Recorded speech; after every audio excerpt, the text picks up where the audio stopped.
Hello friends, welcome to your SPAL news. We have no idea if the Russian COVID vaccine is safe or effective. The only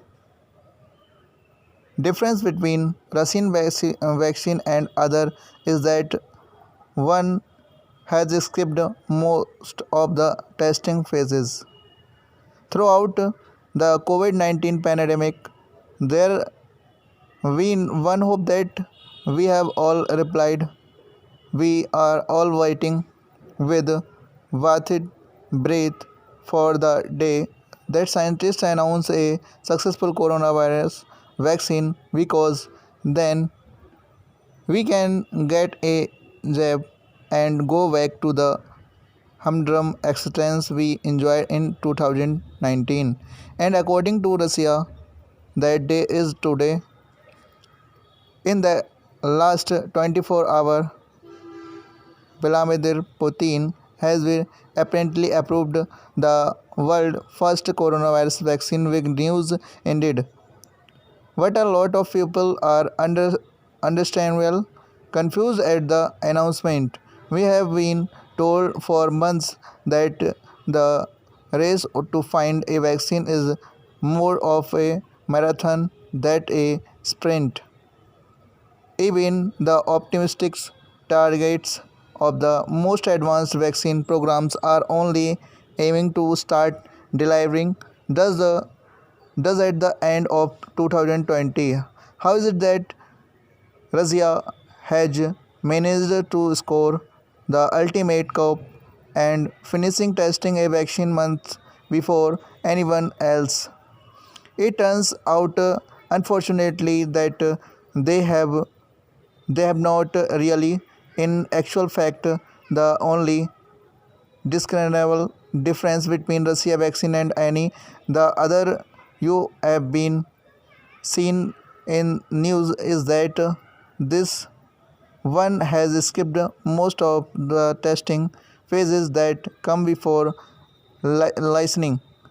We actually have no idea if it is safe and effective at all.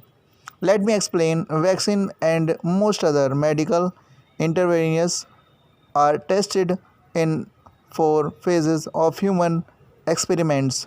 Phase 1 trials are very simple.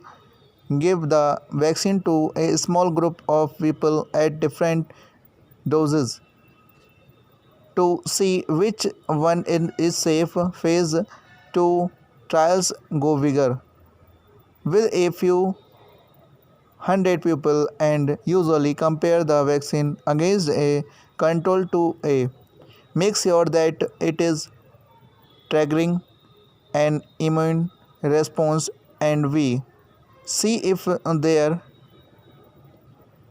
are serious side effects that the phase 1 trial missed. Phase 3 trials are the biggest pre-lectioner studies and they test whether the vaccine actually works. They randomly allocate people into two groups, vaccine versus control, and follow them over months to see if the people who received the vaccine get infected less than people who get the control. These trials are hugged with tens of thousands of participants so they can also look for rare side effects that the similar studies cannot pick up. Phase 4 trials are post listeners and are there to check whether the vaccine causes any really rare issues because you might not pick up something that happens one in 1 lakh times until you vaccinate enough people. Now the key thing here is the phase 3 trial until they are completed. All you have so is that the vaccine does not to do harm to everybody who takes it and that there is some antibody response within a month of getting the immunization. There are numerous examples of vaccine that looked promising at phase 2. They caused antibody response and were safe enough. They are turned out to useless at actually preventing disease. HIV vaccines has traditionally been incredibly difficult, with at least one vaccine that passed phase 2 trials with flying colors failing to actually prevent the disease. One vaccine for herpes looked promising but did not create a sustained immune response, and so did not prevent actual herpes infections.